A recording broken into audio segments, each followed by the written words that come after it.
Hello, SirStillwater. In this video, I'm going to go ahead and pick up where I left off and moving through. Actually, I'm now in Iron Age, so I'm going to keep working my way through Iron Age, which, as I mentioned, is one of my favorite eras in the game. So here I am in Mount Kilmore, my new server, which is less than a week old in real time and probably less than, I don't know, maybe 3 hours in game time, in game play time. In all reality, I'm probably less than 2 hours even. So, okay, so here I am. I just logged in. I went ahead and do my daily collect. I'm a little bit late because I had to clear some snow this morning because it's cold and snowy here. And I'll go ahead and do my daily collects.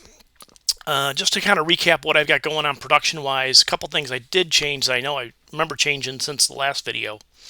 Was I've already got my tons of little blacksmiths that are producing for me.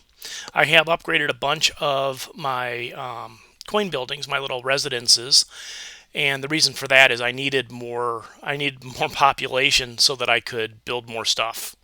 And also along the way in the research tree, I did unlock.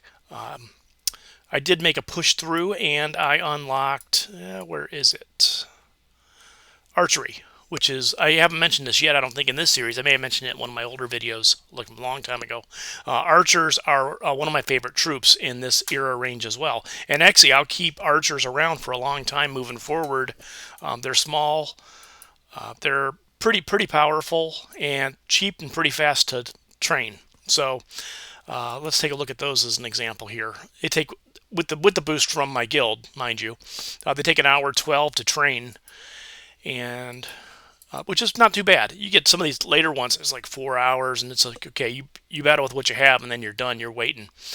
Mind you, the spear fighters are a different story. Those are ready in like 30 seconds or something crazy like that. But archers are nice because they're sitting on a 2x2. That's what's kind of neat here about some of these Iron Age and Bronze Age things, like the blacksmiths, archers, and so on.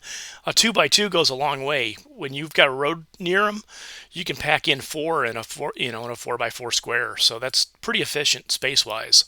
You notice I've got everything packed in pretty tight. I'm just going to go ahead and throw these on. I'll throw them on a 1 hour because I am planning on doing something after I record this. So I'll get my blacksmiths going. I don't want to waste too much time there. I did do my collections. So I've got a little bit of bank on supplies, 2415, but I want to keep that going. There's 64. What was that? If I'm getting 64, it means I was running a 4 hour. Yeah. Okay, good. And then also I have some stone production going on here. Let's go ahead and I'll throw that on a 8 hour so I can get some more stone grinding. I'll do a little bit of daily maintenance. Ooh, that's nice. 15 cloth. Do a little daily maintenance and pick up some of my incidences. It just sounds so weird to say that. It feels weird to say it, to pronunciate it. And, oh, this is great. Look at all these supplies. That's great. I really need those. I mean, real goods, I mean. Okay, then I'll jump up here. Oh, look, these kind of hiding over here in the corner. Sometimes I'll even collapse the communication bar or whatever it's called so that I can get down there to see, because sometimes they'll be hiding, incidences will be hiding real low on the screen. And then I'll go ahead and do my daily collect from my castle. Today's day 7 of 7. I picked up 100 points, and then tomorrow it will be day 1 of 7, and it will reset. So, yeah, see, points tomorrow's 10. So that's kind of the reset. And look, I advanced. I'm now level 1. So I advanced to level 1, which means I got my one-time reward and then my permanence. And I don't remember if I had that already or not. Nope, I just got that. Yay! Yay me. So here we go. So I get a finish all coin production in my inventory, which is a one-time use thing. And I also have 2% attack bonuses, 2% defend bonuses. I get a little bit of reduction in tavern boost cost. And I get some coin collection boost and some supply production boost. So that's nice all around. And I come back in and I can go ahead and collect that. I collect my daily reward, which gives me, oh yeah, and it didn't even mention that, but you get a daily reward as well, which is giving me 1 forge point and the 5 goods per day. And it's 5 goods, 5 of 1 good in this instance, unless you're doing guild-related buildings that give guild donations. When they say the goods, it's one of your era's random goods. But if it's a guild building that actually contributes to the guild treasury, it will be like 5 of each of the goods of your era to them. So it'll be 25 in that case. So that's good. Yay. So now I have some more. Plus, I did my daily collect off of my town hall, which being in this guild here, because it's a pretty advanced guild age-wise, I get 20 forge points for that. So my 10 that I had just from 10 hours, and that's where it caps at 10 hours of production. Plus I picked up 20, plus I picked up a couple in an incident, plus I picked up one from my castle. So I've got 33 FPs to spend, which is really great, especially, considering I'm an Iron Age. And normally, you're looking, in the old days, you were going to have 24 for the whole day because that's all you got, because unless you had something special, the only thing you were getting were your hourlies, and that's assuming you collected them all and never let them run over to the 11th hour, because it'll max at 10 and it won't add any more until you do your collect. So that said, so I did my daily work here. Actually, I'm going to jump into the research tree and look what I can unlock. You see I kind of started into the next thing. I did, and the reason I didn't record it was because I wanted to push into special events and get that unlocked. I don't remember if I did that in the video. I don't think I did. But I wanted to get special events open before the wildlife event opened, just to see, can I double stack active events, which I'll talk about in a second, or B, I just wanted to get past that. I had forge points I needed to use so I can keep my hourlies going. So I'll go ahead and unlock this. This is going to be a cottage, which is the Iron Age 4-hour producer. I think it's 110 coins stock, default, if you will, per 4-hour window. But 73 population is what this is all about. Because I'm at the point now where in order to build high density things that need population, like supplies and particularly archers, I need to have some population so that I can build. So I'll be upgrading a lot of my Bronze Age stuff into Iron Age for the efficiency. So I can now do that. I can push a little bit deeper. I do have an opportunity, I can finish this as well, to do military tactics, which will give me mounted warriors and guild battleground and the PvP fights. And I'm going to hold on this, and this is just my personal choice. Even though it would unlock guild battlegrounds, the advantage there is I could participate in guild battlegrounds. The disadvantage there is my troops are so weak, I will just get destroyed as soon as I touch guild battleground, basically, any of the battles. So that's my experience from my own past. I'm an auto battler. I'm not. I don't spend the time going through doing everything, put piece by piece or troop by troop. So when I do an auto battle with what I have, unless I've got some serious decent boosts on my attack and defense, I usually get destroyed in guild battleground. So I don't do too bad in GE or continent map, but so I will hold off on this. Another disadvantage of PvP fights, especially in these early ages when you've got a lot of things that can be looted, is that opens you up so people can attack you and loot your village or loot your production. And mind you, you're seeing a lot of goods coming in from these incidences and events and all that stuff, which is, it's pretty inflationary, I think. But in the old days, goods were scarce. I mean, you had to trade for them, you had to, produce them. It was a lot more work before. Now it's a lot more about a collect opportunities. So that said, when you have an 8-hour run and somebody comes in and just grabs it, you just lost a lot of time and a lot of goods, especially if you needed them to unlock something. So that's just my personal take on it. Different people play it different ways. I will develop everything around it except that. Like I will take it all the way up, and I may even, if I can, which I think I can, I will go all the way into early Middle Ages before I unlock that, so that I have some stronger troops and a little more advanced. But that's a conversation for another day. So that said, let me go back to the city. Actually, I still got 27 to spend, so let me just spend these out now. So there we go. I got another expansion square, which is always great. And I got some road that will pay some happiness. We'll talk about that probably in another video. I don't want to cover that right now. And kind of continuing along, I'll do the butcher, which is huge. The footprint on that thing is 4x3. When I'm kind of living in the 2x2 world, if I will, with my butchers, with my blacksmiths. So, and then I'm kind of spent out, so I don't want to.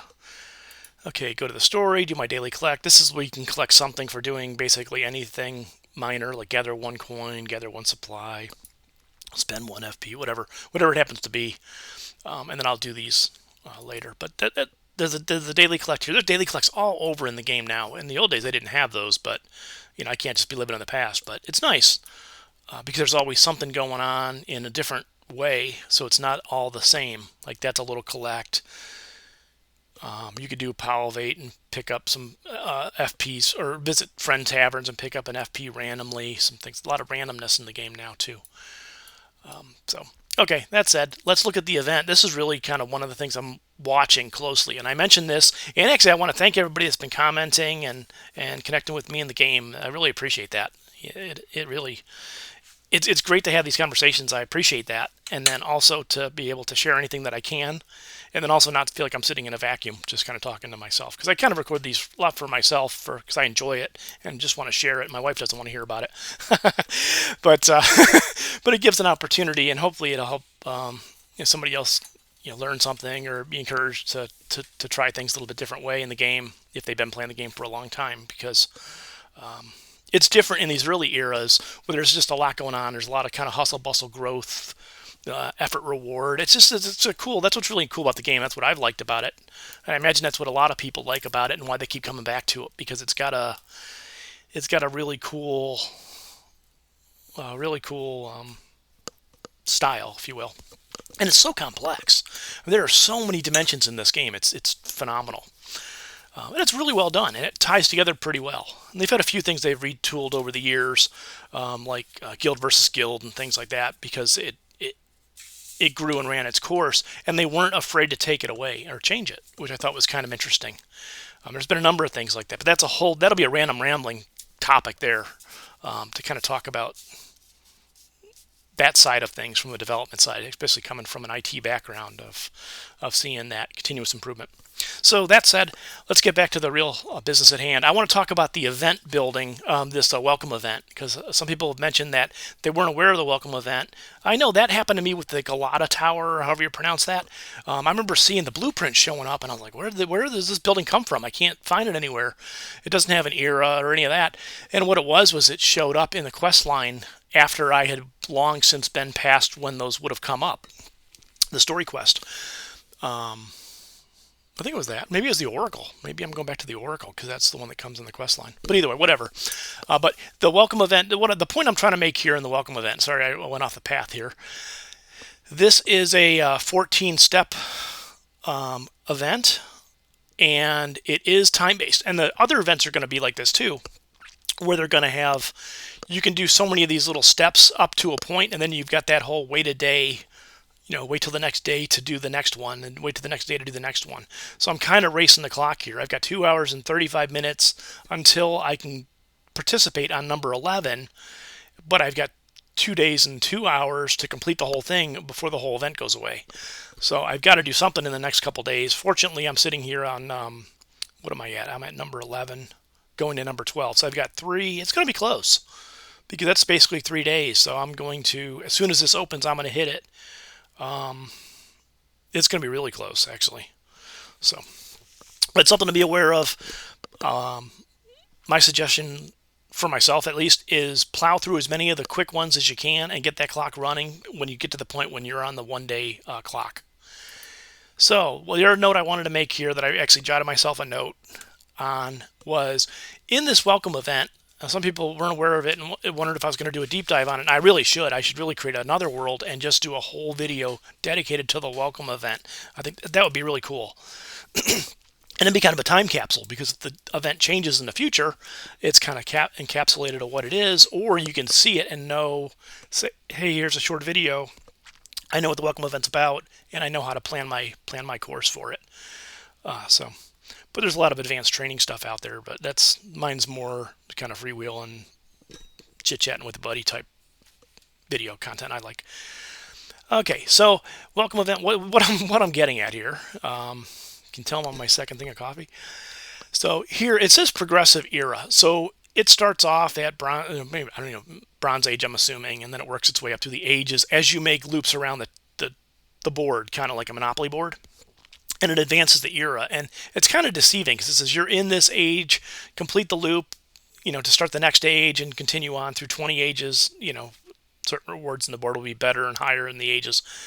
Well, I was looking at that, and it's kind of interesting. So in the event itself, right? So you have the die, and this is like you roll the die and you get a certain number, and that number is how many pieces your piece moves on the board. We've got the golden die, and the golden die lets you pick your number. So that's actually kind of cool because I can look forward and say which of these do I want to land on if I can choose what to land on. Oh, here's some blueprints. At this point, I want some blueprints. So I know 3 is a good number for blueprints. Those are some buildings. That's another gold die, so it's kind of a wash. Ooh, look at all the blueprints on this one. This blueprint's even better than that blueprint, right? Because I can get up to 6 blueprints. That's huge. That's amazing. Okay, good. And then so on, and go at 6. 1, 2, 3, 4, 5, 6. So if I roll a gold die and I say I want a 6, it's like bam, I just landed a 6, and I picked up a pile of blueprints. I get a Coliseum blueprint, whatever, but which that's not the best blueprint to get. Oh, look, there's another one, lighthouse. Okay, I had 2, so that's pretty good. And then the same thing, so you can play those through.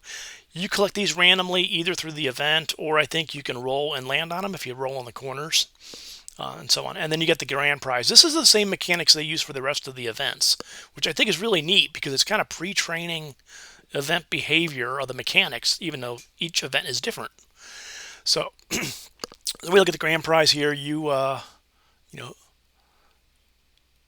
was this if you spend forge points? I'm assuming use forge points to research technologies or contribute to the great buildings. So anytime you spend forge points, you advance up into the a reward, which is in this case the trading post upgrade kit, which they've done a lot of these trading post upgrade kits in this event. And then here they have the daily special. This comes up, and that's one of the random things you can get. It's always the last of the things on an event, and the percentage of your probability changes between some of the things. Like here, this one's 12. You get a 12% chance on that one. That one's 12. That one's 12. One of these is going to be 13. There you go, 13. If I wanted to roll and take a chance on getting some goods, I have a higher chance of getting a renovation kit or the daily building. So, but that's that. And the other thing I wanted to note about this, oh yeah, that's kind of where I was starting. This progressive era, even though it's progressive era, when I get goods, they're not progressive era goods. They're my current era's goods. So I thought, when I first saw that, I thought it was like, oh, that's kind of cool. Then you'll be able to get future era goods that you can trade down or just have in the bank when you get there. That's not it. They give you current era goods. So there we go. I'm going to go ahead and wrap this one up here. I'll kind of look at my little punch list that I made, make sure I covered the things I want to talk about. I'll talk about the arch later, and I talked about the archers. I talked about the events in the eras in the events.